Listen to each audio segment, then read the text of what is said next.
So how do you value your silver coins collection and collectibles?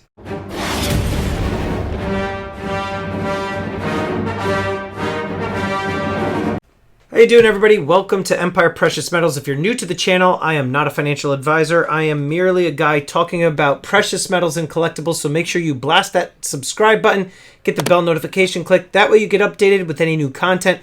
Please don't forget to hit that like button. Recently, a subscriber reached out to me and asked me, how do you value your silver and collectibles collection? And that's actually a really good question, and I'm more than happy to disclose this information with all of you. Before I get into that, I am going to talk a little bit about what it is that I look for when I am looking to make some of these purchases for flipping. I've made a lot of videos talking about how I've been able to grow my stack, in particular my gold stack, through the flipping of silver. I've been doing this now for going on 2 years now. I have my website, empirepreciousmetals.com, and I sell on YouTube Sundays, right now 5 p.m. Eastern. That sometimes changes, but I also sell on Instagram as well. Those are my three main areas in which I am selling. I also do some private sales from time to time because I do run a business on the side where I am a bullion dealer in addition to my profession.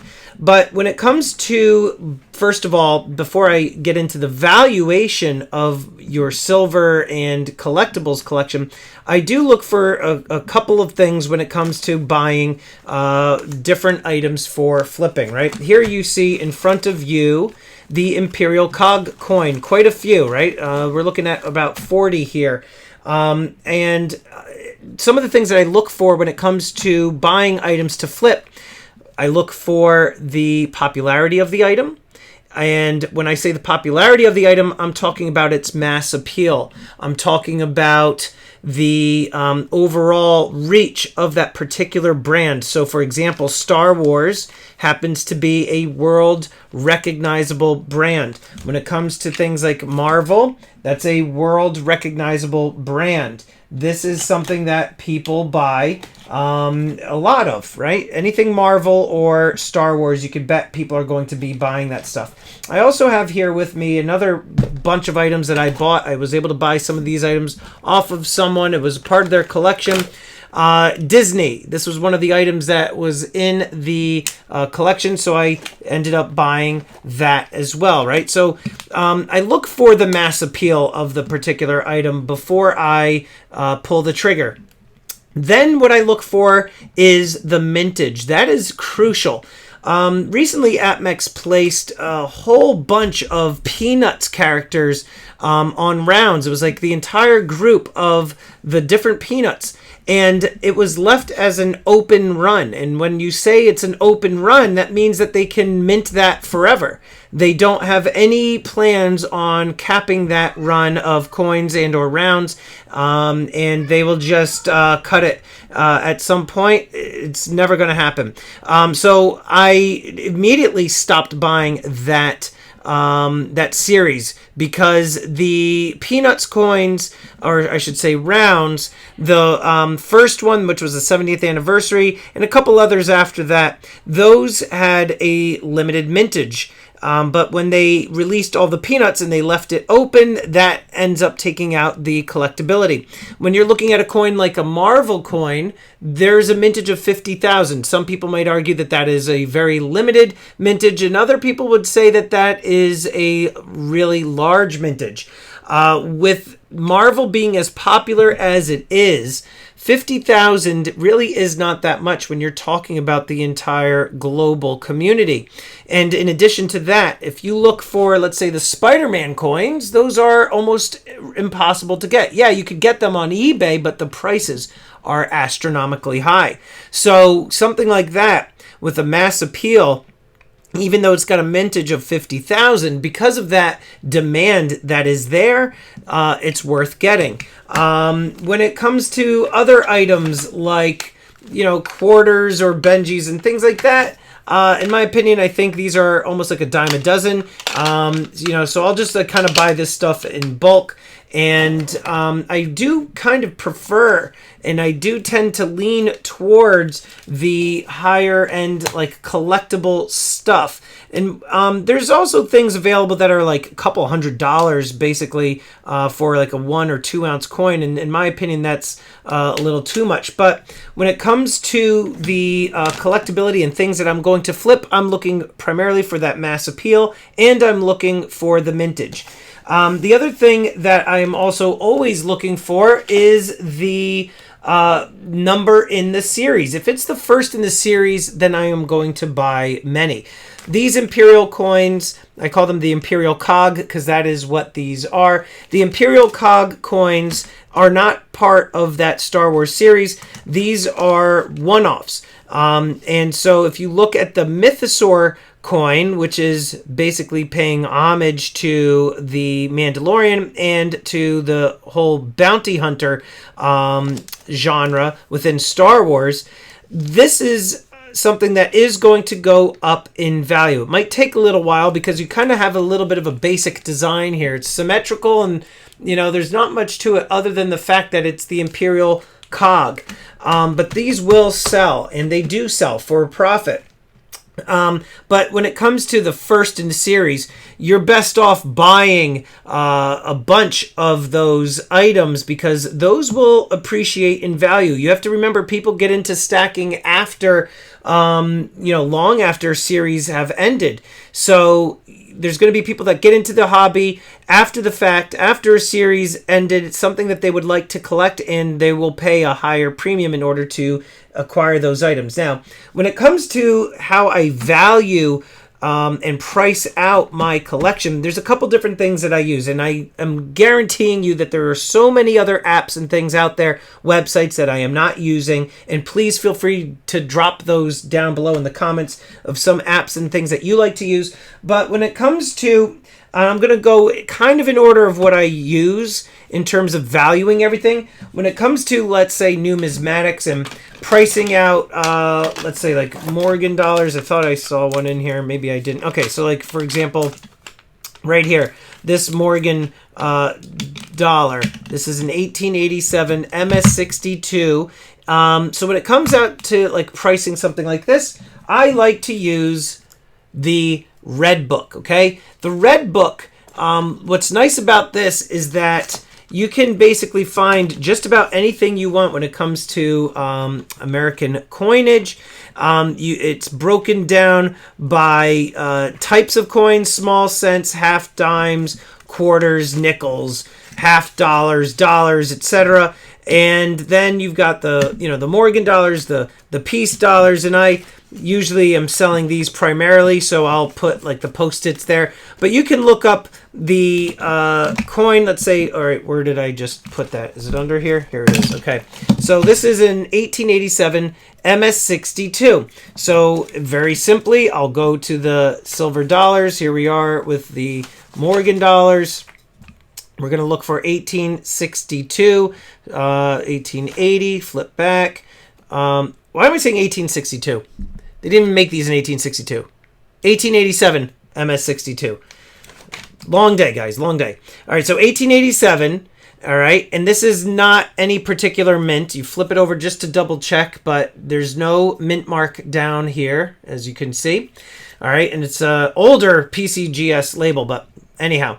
All right, so 1887, and then MS62. We got MS60 at an 1887. Let me pull this up here for you guys. All right, 1887. You got an MS60 at 50. MS63 is at 60. So you're going to figure the 62 is kind of towards the high end there. So probably like a $58 coin. Now, that's based off of the Red Book, okay? Obviously, this is going to fluctuate, and it can change from day to day, but this is basically almost just like your overall price guide for the year of 2022. The other thing is it kind of gives you all the variations. It tells you the different errors that you could look for, gives you some information on the coin's history and some grading and stuff like that.